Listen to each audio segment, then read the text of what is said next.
This is Not Another Church Podcast with your host, Pastor Tom. All right, let's go ahead and get started. Today's topic, as you guys know, we've been working our way through the life of a child, talking about parenting and how to rear a child in the nurture and admonition of the Lord. We've looked at the baby years. We've looked at the toddler years. We've looked at the golden years last time when they're children and everything's sweet and beautiful, and then you somehow enter through the gates of hell. It happens suddenly. Ann and I, on more than one occasion, have walked into the bedroom, closed the door, and said, "Where did our child go? And who is this person that has taken their place?" Very true. And so, just before we get started, we're going to be talking about the middle school years. And so, if the child years are the golden years, then we'll call the middle school years the tarnished years. Our guests today are Ann Harrison and the mother of 5 children, all of which have either gone through or are now currently in the middle school years. And we also, as our guest, our women and children's minister, Donna Huff, who also has shepherded the hearts of 4 children through and to the middle school years. So the reason why three. Didn't want to grow an extra child there. I'm like, Ben just pulled the car over. Look, the amount of husband. The amount of laundry I do, there may be a hidden 4th child. I'm just saying. You know, if you threw a 6th child in, I'm not sure we would notice. Nah, probably not. At this point, you're like, yeah, you could make it 5 or 6 and we'd just keep going. You know? Yeah, we've always joked that once you go from 2 children to 3 and you have to move from a man-to-man defense to a zone defense, Yeah. once you've mastered that, then really the number is immaterial. Yeah, I'm hanging about 5 yards back, just trying to huddle, keep them in the... That's right. That's right. So those are our guests today, and so let's go ahead and get started. And like we have with each of the age groups, let's talk about, the good, the bad, and the ugly. So we start out with the good. This is the age where not only have they developed that personality now as a child, now they're a fully, completely rounded out human being that you can have some great conversations with. Yes. They recognize things going on in our culture and society when they're pointed out. You can have some great conversations there. When you can get past some of the emotional baggage that's going on right now, they can actually logically see where you're coming from. Now it's not shut up because I told you so, pick your bag up and do this. You can now explain things and they understand, oh, yeah, okay, that makes sense. You can reason with them at a certain level, At a certain level. Yes. At least with our kids, though. We've had to go through a stage of this is how you have a conversation. It's a back and forth. It's not I'm going to sit down in the car line and then spit out everything that's happened in the last week without taking a breath. So there's a little that's not bit, my life. little social skills. Social skills. Situation. See, mine is different because I have 3 boys. For those who don't know, I have 3 boys. And with each one of them, boys are so different. They love to talk. And when you hit them and catch them at the right moment, they'll just blurt it all out. True. But it's not consistent. That's not an all-the-time thing. It's a constant pulling from them of little bits and pieces of talk to me. And I would imagine if you have a reserved or shy girl, that may even be true for her. But with boys, my experience has been to find out all the details. I'm like, well, I had another mom call me today, and there was a big brouhaha at the school. And, and my kids are like, I think I heard something about that. Yeah. They don't know. I can actually call your children and go, hey, y'all tell me what's going on. Yeah. Yeah. Well, that's true of the 4 girls, which is mostly our expertise. But the one boy, he's like that. And he's still, even now that he's in college, it's still like, hey, what's going on? How are you? Fine. And then he leaves the room, But then like last night, he just talked and talked and talked. You have to catch him. Yeah. And I have found that with the guys, it's a lot of times when we're doing things together, that physical activity with the guys, Absolutely. they start opening up, Yeah. That's true. So with still trying to stay on good. We've almost veered off into the bad and the ugly several times, but trying to stay with the good. So we have reasoning skills that are developing. We do get the development of social skills. Yes. Got to work on that hard during this stage. But other people tell me that my children are very pleasant, and so it's not uncommon at all for teachers, for people here in the church to come and say, "Oh, well, your daughter is such a great person to be around," and that makes you feel good. That maybe I'm not a complete and total failure at this phase. So there are some good at this stage. I will say that with my girls. I knew that we were entering the hormonal bath from childhood when we would have a crying ourselves to sleep. Yes. The first time, and that's usually when that conversation happens, where somebody walks in the bedroom, closes the door, and says, "Where did my baby go?" Yeah. Yeah.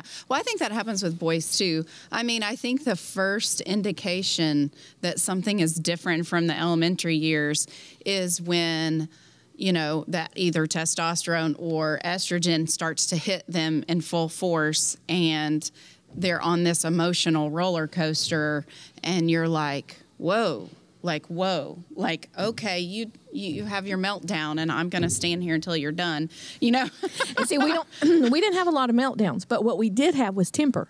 Yes. And, very often it came out in the boys, and it was their temper, and I would just, they would go from 0 to 60, and I'm looking at them like, whoa. Yeah. What happened to you? Chill out. Let's start this conversation over and figure out where, True. And our son, through birth to, the middle school years, was very quiet, very laid back, very easy. Yeah, didn't care. I mean, it's all whatever. So in the midst of 5 kids, was he the one forgotten? Yeah. No, he wasn't, because he was the only boy. Yeah, no, that's true. Molly was really forgotten more than we. Take it up for you, but Molly. What happened when he started going through middle school, as he's going through all this, emotional changes, friendship, trying to figure that out, trying to figure out the social structure, trying to figure out, he looks different, and he's at a growth spurt, and all the things that happen. Self-consciousness. Hair is growing. Yeah. There's all the crazy puberty stuff. He was fluctuating between anger and frustration, and then sometimes being so frustrated it just turned into tears. Not tears like boo-hoo tears, but like tears like frustration tears. Like frustration. Yeah. We would get the "I'm a jerk, nobody likes me," Yes. which I know you get with the girls in a whole different zone from what you've told me.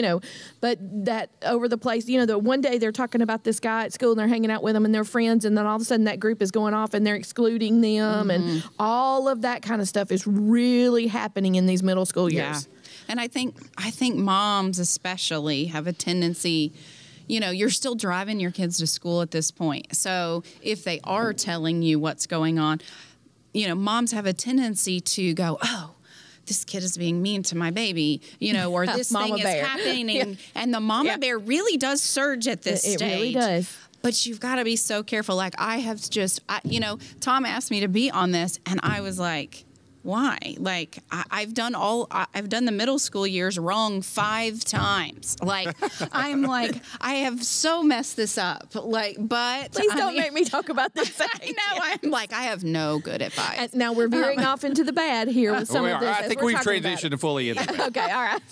So with girls, the bad is the emotional roller coaster. Yes. It's not uncommon at all to. And the boys have it, but not as extreme, I don't think. And then when you add the peer pressure and so you would walk in the room and you're getting this crying, nobody likes me, everybody hates me, I don't have any friends, and then literally 5 minutes later pitching a fit because you won't let them go spend the night at 9 o'clock. I thought you didn't have any friends. Oh, you're just being mean to me. Or they're walking around the house FaceTiming with the person that they thought didn't like them, or something. Yeah. One day they're in a fight with somebody and they've been horribly mean to them, and you're over here calling that kid's mother, and then the next day they've gotten over it and forgot about it. I rarely called a kid's mom because I was don't. I just waited because I was like, we'll see. If it's bad and it's not my kid and I need to step in, I'll see in a few days. Yeah. So you have this emotional roller coaster, which really affects everything. You are dealing with a lot of hormonal changes. All of a sudden, boys don't have cooties. And so we get the Boys texting. are behind on that, by the way. Okay, I did not get that in my middle school years. Junior high, middle school years, I didn't catch that. Girls go boy crazy. The majority of the guys, not all of them, because I've known some who went girl crazy a little early, but the guys are a few years behind you. Yeah. They're still playing video games, playing paintball or Nerf battles with their buddies. Right. They want to hang out Yeah. and ride the four-wheeler or whatever toy you've got at home that's big kids size. They want to do that. They're not ready to be girl crazy. Now, it's coming, you know. Yeah. As a mom who's lived through that, I now see it. But that's one of the things that I did not catch when I was a junior high girl myself. I had brothers, but I was the baby of the family. So I didn't see the transition happening, but Right. literally watching it with Noah, Eli, and Lucas and all their friends. I'm like, oh, Right. yeah, okay. So with girls, you start seeing makeup show up. Even though, you know, Yes. they're forbidden to wear, you're not wearing makeup, you're too No. young, you're just a child, and then you'll be looking at them at the kitchen table and they're like, "Are you wearing mascara?" No, I'm not. Yeah, you are. Or, you know, "Are you wearing blush?" No. Child, your cheeks are not naturally that color.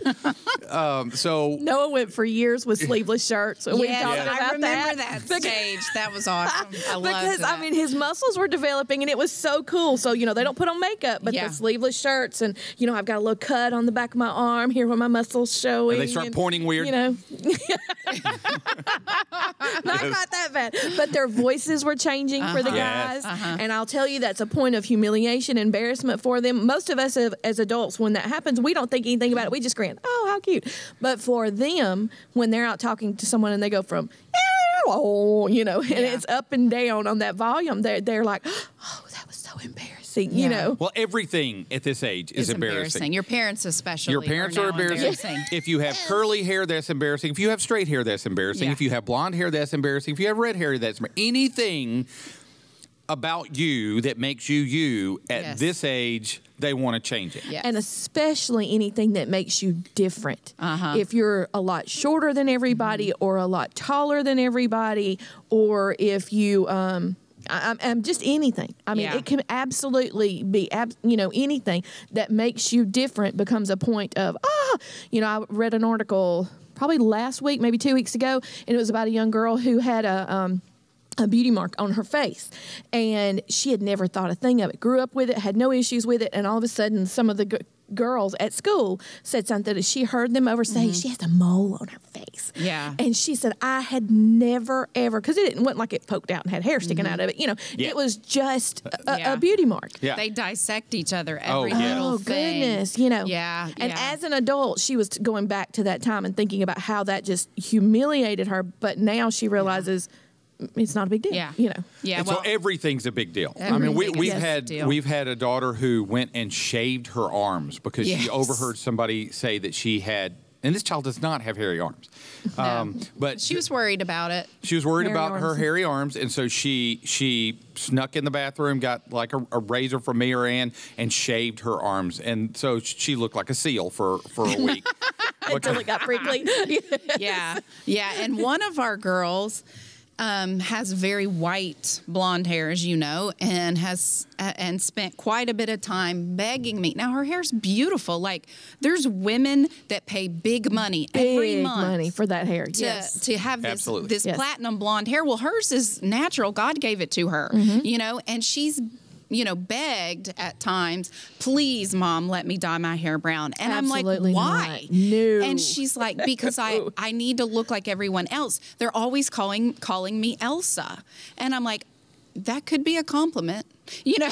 But anything. But anything that makes you just the least bit different. Yes. Yes. And I think that part of finding yourself is eventually getting to a point to where you recognize that this is how God made me. Yes. But at this point, it's just there's anger at God and parents because I am short, I am tall, I have curly hair, I have blonde hair, whatever it is, and that will express itself in all kinds of crazy ways.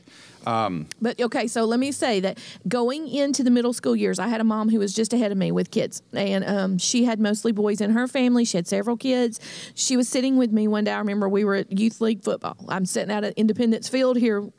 For those who are local, you'll know what that is, and we're watching the kids practice, and we're talking about going into middle school. And she's like, "You need to make sure that you talk with them before middle school starts. Now, we went on and had a conversation about you have to have the talk about intimacy, but you also just need to have the talk about middle school years becomes the place where you start seeing, and it happens a little earlier in some kids, but everybody during those years are going to start jostling for position. Yeah, that's true. Everybody starts to fight for power. I want to be the big fish in my little pond, or I'm trying to figure out my identity. Am I going to be the jock? Am I going to be the smart kid? Am I going to be the cheerleader? Am I going to be popular?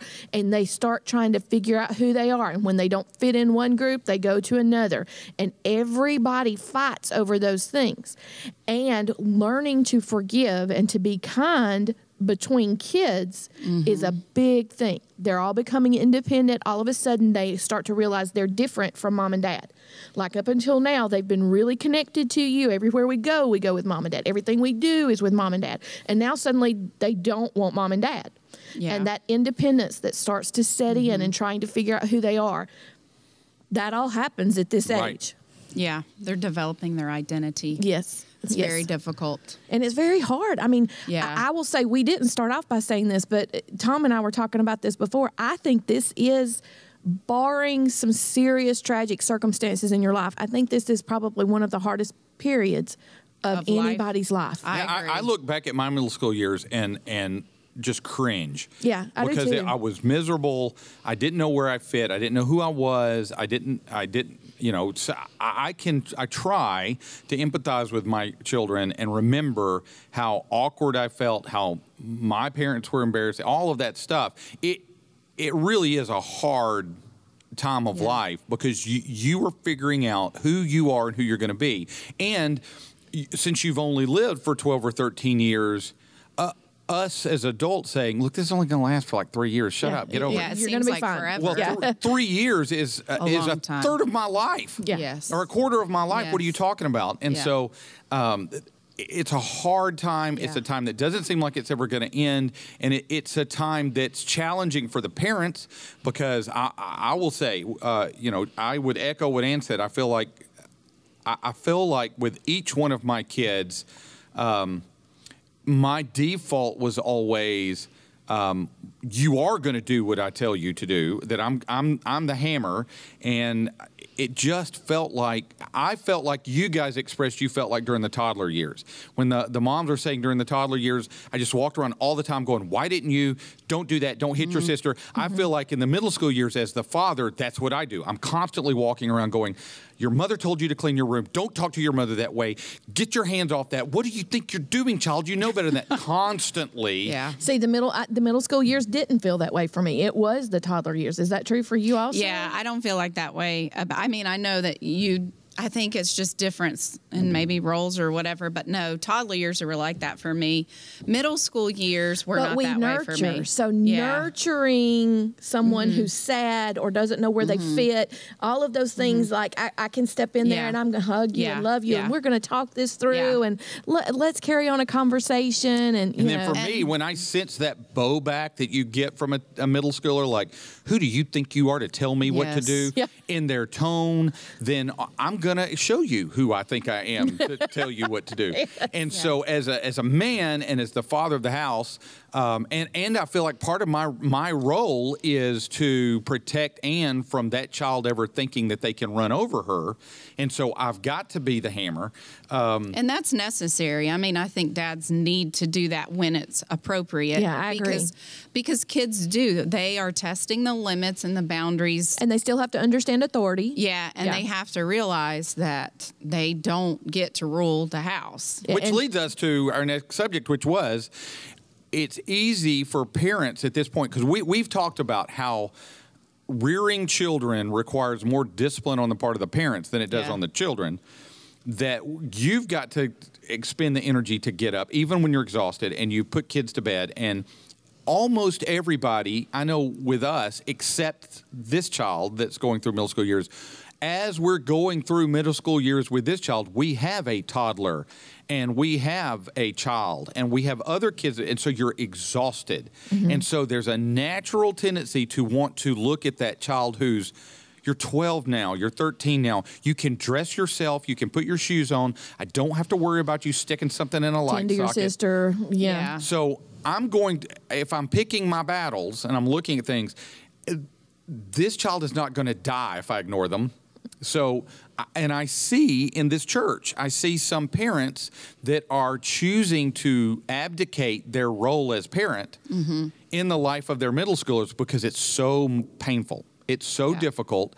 And so I hear things like, well, we're just letting them decide what they're going to do here.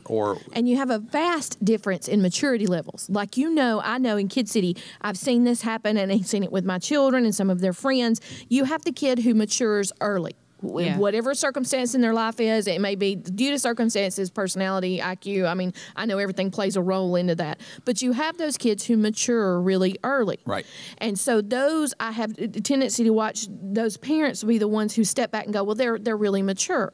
And I'm like, I get that, but they're still 12. Yeah. They don't have the life experience, no matter how mature they are. And I'm glad you can reason with them, but you still have to set some parameters in place. There still has to be boundaries, and then you've got the kid who is not mature, and I've had recent conversations with a parent from both sides of that. And the parent who says, I feel like my child's not very mature at this age. And I had one of my children that I didn't feel like was early. And what I saw is it's true. I mean, some of them do mature early, some of them mature much later. And the ones who are not, I'm like, then you know what? You need to protect their heart while they're little. And because they're only going to be little for a little while, they're coming out of it. Give them a year or two, because they're going to catch up with everybody it's else. Okay. It's okay for them to be there. Kid, let them continue. If they're still playing with the kids out in the yard and not, Yeah, be thankful for that. Be thankful for that. I think you should. I think one thing that we need to make sure that is said is that I think that this stage sneaks up on parents. Yes. I say especially mothers, but that's because I'm a mother. I don't know about you. I mean, but for me, No, it definitely does. It sneaks up. And even though we have 5 kids, this is going to sound like I'm crazy, but with each one of them, I'm like, I'm just, I'm No, see, for me it was, oh, crap. Yeah. At some point, then I'm like, That oh, light I remember saw this. is the train. Yes. Yeah. I remember this. But you're kind of, scream, and shout. there's like a calm before the storm. Yeah. And golden then, years. then you get to where, as the nurturer, as the one that just wants your kid to be happy and have friends and get along and fit in and all of the things, this is a really hard stage. And I would say to moms, because I made this mistake. I made all the mistakes. So if you're watching this and you know me, sorry. I'm so sorry. Anyway, but like, don't be so quick to fix it. Yeah. That was my number one mistake in this stage every single time, because who doesn't love their babies, and you want to fix it. Don't fix it.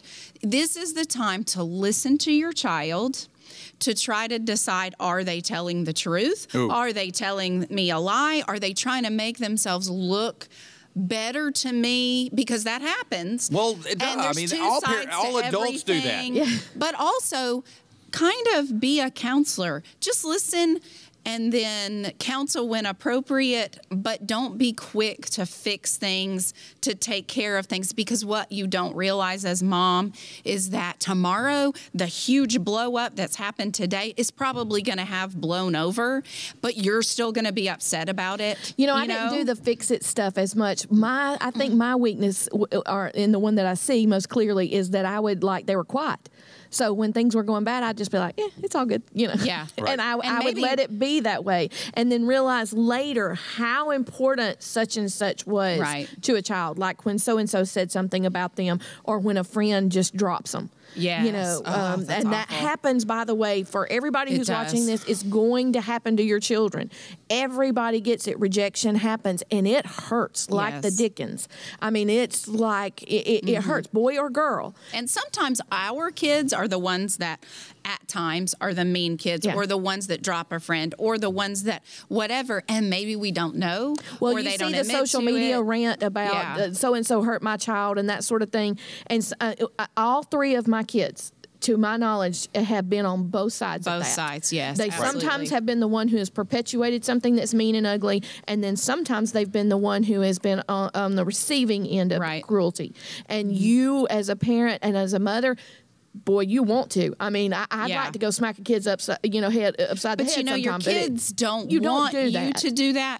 I remember William saying to me one time. I thought we weren't going to use names. Sorry, not William. somebody else's Yes, kid. somebody else. Yeah. Okay. But I remember one time something was going on, and you get a little fired up, and I remember him being like, "Mom, just let me handle it." Yeah. And I remember going, "Oh yeah." Teaching them to yeah. cope with their own, Yes, yeah. we're letting you handle this. You know what I mean? Yes. And I'm so glad that you're confiding in me. And that you part know, about that training up a child in the way that they should go still happens in this Yeah. age. So when they tell you something and you get angry and how you react to it, they're learning. Yeah. They're learning Right. how to react to Yeah. it. So I've had to be really careful. Like when my temper has gotten the best of me, the best thing to do is that cool off period. Sure. Just like with any other difficult situation, is I walk away. Yeah. And leave it alone for a period of time if possible. Now, Yeah. if there's an immediate danger to anyone, absolutely do not walk away from Yeah. it. But, if it's just a yang between middle schoolers, then Yeah. you just say, And just know that this whole stage is full of turmoil and it's full of hormones and there's a lot of stuff going on behind the scenes, and that's normal, and it happens to everybody, no matter what country you live in, no matter what your culture is, Right. no matter if you're a boy or a girl, no matter what city. You can't move away and have it go away. You can't run from it. Yeah. And so it's just part of it. So as a parent, if you can just try to Survive. counsel and navigate your kid through it. Yeah, survive too. I mean, on the social front, on the home front, that's a whole different. That's a Well, whole and I different think that topic. it's a period of transition all the way around. We transitions are hard. Into, They're a really hard. transition into independence is what's going on. And so The it's a child's trying to transition become for independent. parents learning to move from the come here to, okay, explaining why you need to be here. And so you're transitioning from that. That child is transitioning. We were at the park Sunday with a little kid who was like 5 years old. Some other group came in, they were having a party. This kid walks up to him, and now they're best friends. I mean, Yeah, he's like, it's so hey, sweet. we're the same age. We both like to swing. You're my best buddy. Love it. And they had a great time together for that 30 minutes. They'll never see each other And they again. hugged when they And when they left, it's like, dude, but It was hey, so love you, bro. sweet. And so that's when you're a child. And when then they go to the party and they don't speak to a person Yeah. Exactly. because they don't know them. It's not their social group. They're nervous about it. And they're like, and then they go home and they're just, nobody likes me, Yeah. and I'm like, well, you have to be friendly. You actually have to talk to someone because most of them feel the same way Yeah. you do in that moment. Yeah. So while we're transitioning to this counselor, the shepherding role, don't forget that there are some things you don't ask your kids. I don't ask my children if they're going to want to take their medicine. Right. I don't say, hey, the doctor wrote you this prescription for antibiotics. I'm really hoping that you choose to No. take this. No, I say, hey, take this. We're going to take it now. It We're doesn't gonna take taste good, Dad. I don't care. Yeah. Yay. Yeah. So I don't ask them if they're going to want to go to school. Right. I don't get up on Monday morning. So how are you feeling about? So I don't know why we think that with the things of God, all of a sudden now that they've hit this age, and I've heard parents say, well, they just don't want to get up and go to church on Sundays, and I don't want to make them because I don't want to. They're sinners. Have you lost your mind? They are Yes. sinners even at this age, and that you have to train them. And so we are still in that parenting role where we're creating the people that will be. You are until your kids are grown, really. I mean, I would say that of high school too. That's Agreed. true. Yeah, That's true. Agreed. In fact, when we get to the high school years, there's some of that stuff that it's now becoming different. It's not just child, I told you to come here. It's now it's harder. And you see, I think that dads, and I could be wrong, Tom, you can tell me this. From my experience, it's a little harder for dads to go from the come stand here where I said stand here to the reasoning and go, well, the reason is Right. because No, such yeah, and you such. don't want to do that. The dad changing parenting styles is hard for them. Well, hopefully at this point you've trained your children well enough and there's enough of a normal that they know what's expected, and you don't have to punish them for every little thing, but they know, we go to bed at this that's time, a we good point. eat Yeah. meals, we do things, we go to school, we do our homework, and all those things are not questioned. You just do them. And we were talking before we ever started this about the fact that we don't have to discipline them the same ways that you did when they were younger. Right. Like you don't have to make things happen. And Right. Which is the next point that we have. I think we're at a good transition point to talk about discipline. And at this age, you can't just use the spanking spoon anymore. And so you have to be creative. And I have found with my kids that those pressure points that you can put on them with each child is different. Yes. With one of my children, the only thing that would get their attention is if I took makeup away. I remember that. We're taking all your makeup. and they're, You're not getting any makeup. so you're going to go to school In tomorrow middle looking school like a years, ghost. too. Yes. So How funny. that was a pressure point because this child, you could take their phone away. They didn't care because they would just go watch TV. And if you took the TV and the phone away, then they'd read a book. They could entertain themselves. Anything that we did was just like. Off air, I need to know who this is. But when I said, okay, if you do this again, I'm taking your makeup, and they were like, oh. Not the makeup. Not the makeup. Please. So, yeah. And so I obviously think that we've talked about maybe with some kids that pressure point's a phone. Maybe with some kids that pressure point is A video game. Video games. No going anywhere. Yeah. That was a big deal, or there was even, at one point we used the you're not going hunting this, with dad. My husband's likes to hunt. And so, you don't get to go with dad on this trip because of your behavior. That is just devastating. Yeah, but you got to find their thing. You got to find their thing. And you still, and I think the reason why you do that is because you're not cruel. You're still parenting, and at this age especially, that child is going to start pushing back even more. And so, but it happens so much less, Tom. That like Ann was bringing up a while ago, it's so fewer.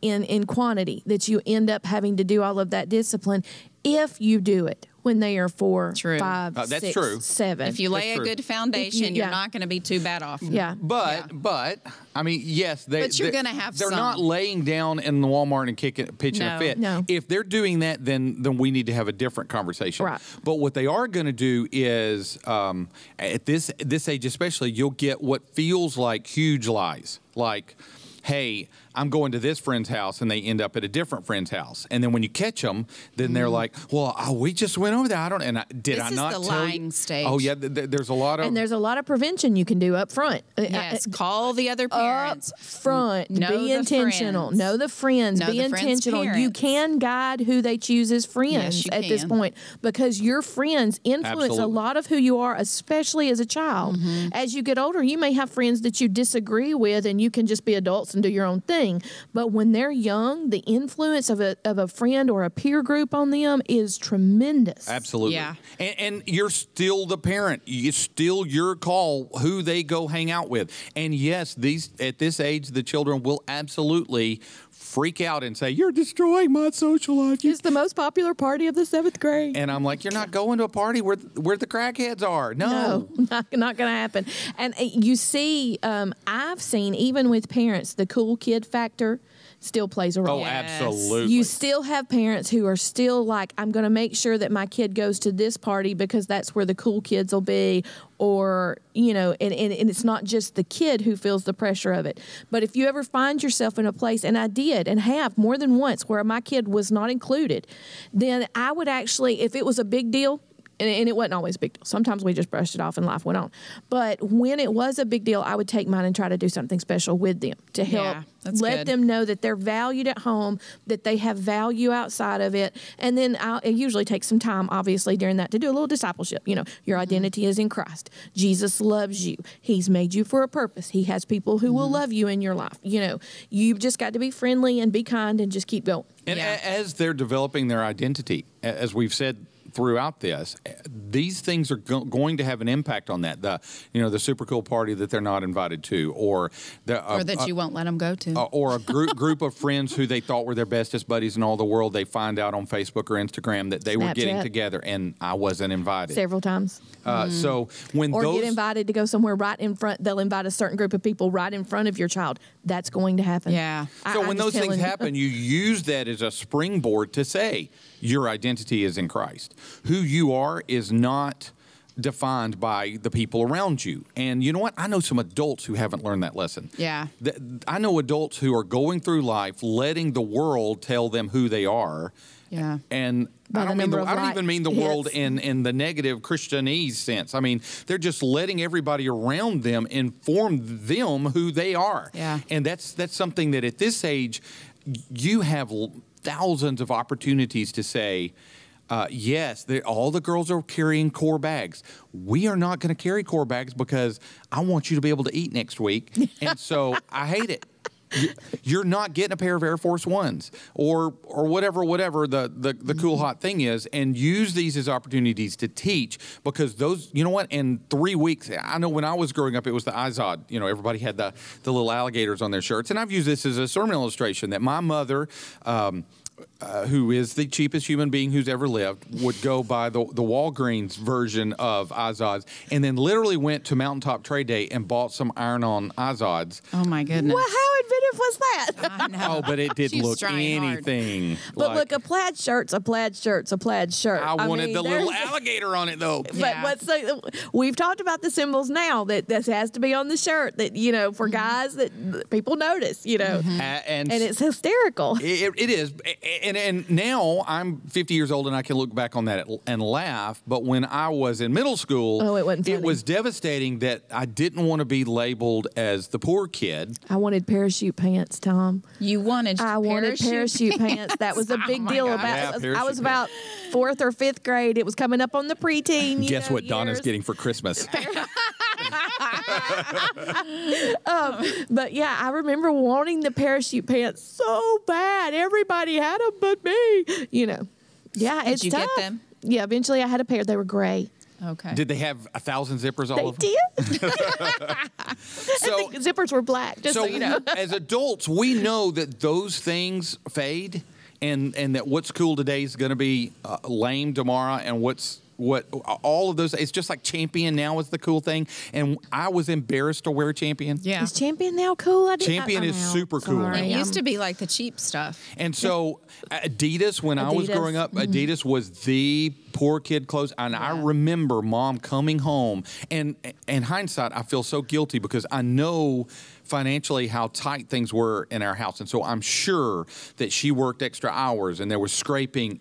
But when I remember opening this box and seeing that I had Adidas cleats to play football in, and just about crying, because I'm going to have to walk out there with 3 stripes, black and white, and everybody in those stands. And are right now see. it's cool. And now it's cool. And that just transitioned recently. And so this is the time, because what you don't want is your child to be 25, either trying to live in their high school years. I mean, there's nothing sadder than a 35-year-old man wearing his Letterman jacket. Don't peak in high school. And nor do you want them to be that person who is putting themselves in hock to get whatever the coolest, hippest adult toy is. Yeah. Right. And so you can teach now, you can shepherd now, and it just feels really painful in this stage.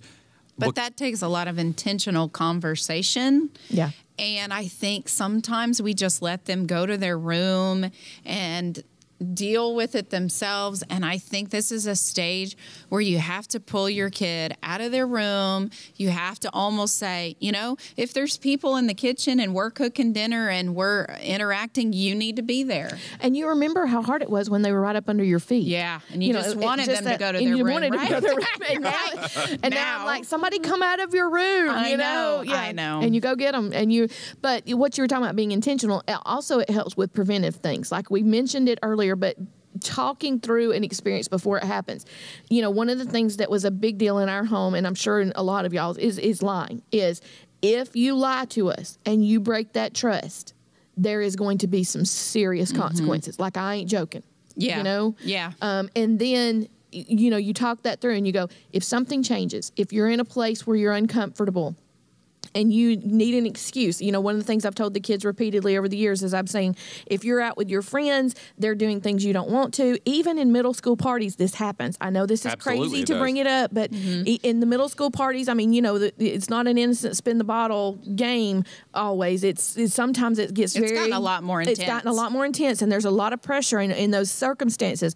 And I told the boys, if you need to use me as an excuse and say, my mom, you just don't know how my mom's going to go Absolutely. crazy. I will be the bad guy. I will be the bad guy. I will be your bad guy. Your daddy would be happy to be your bad guy. So use whichever one of us you need to get yourself out of a tight situation.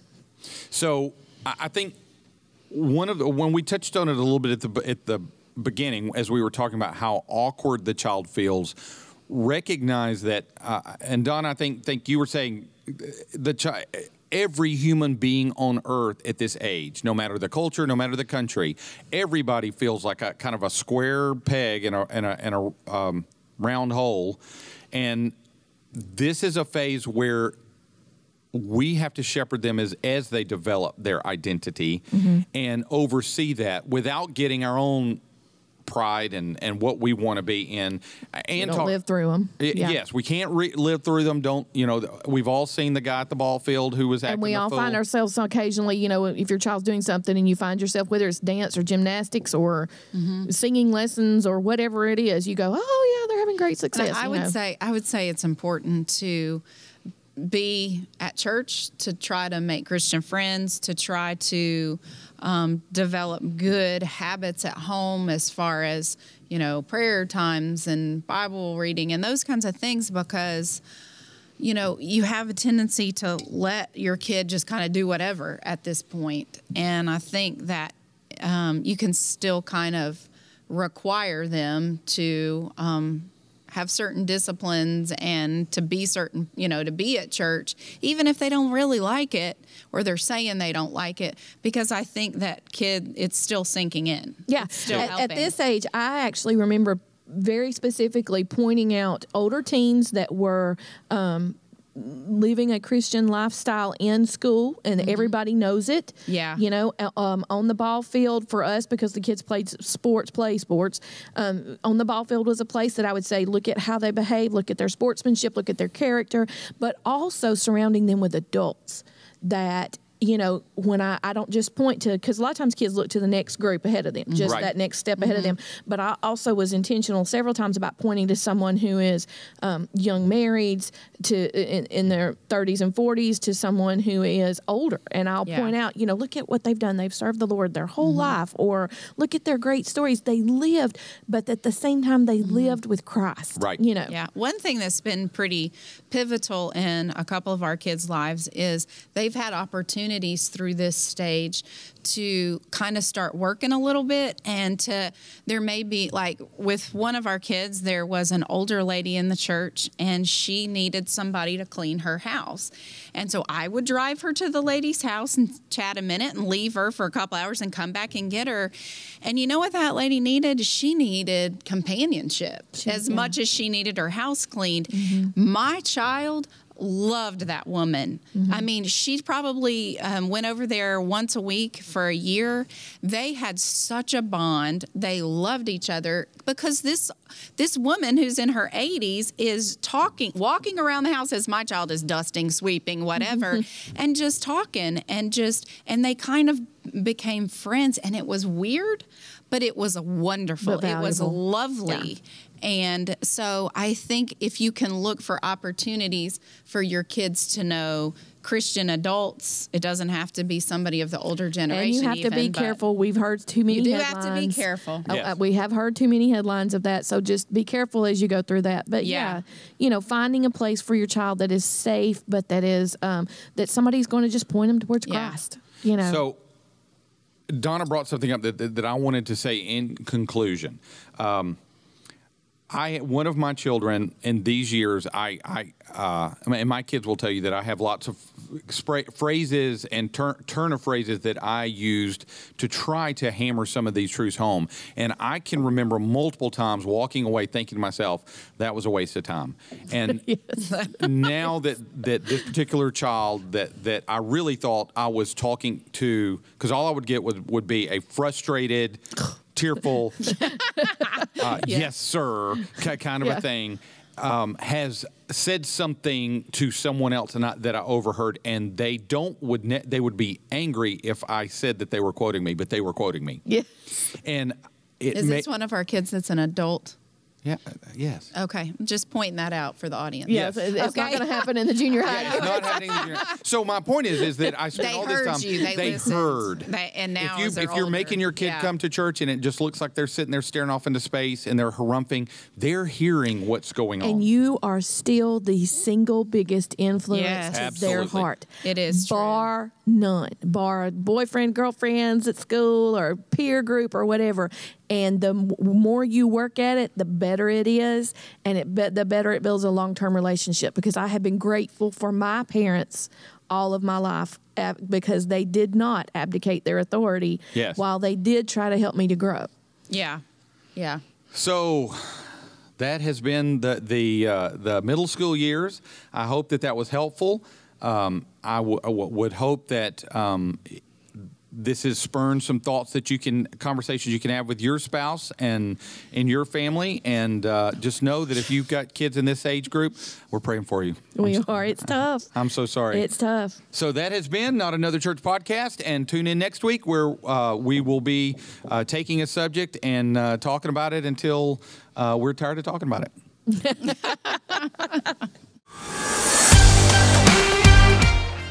This has been Not Another Church Podcast with your host, Pastor Tom. Thanks for listening, and go serve your King.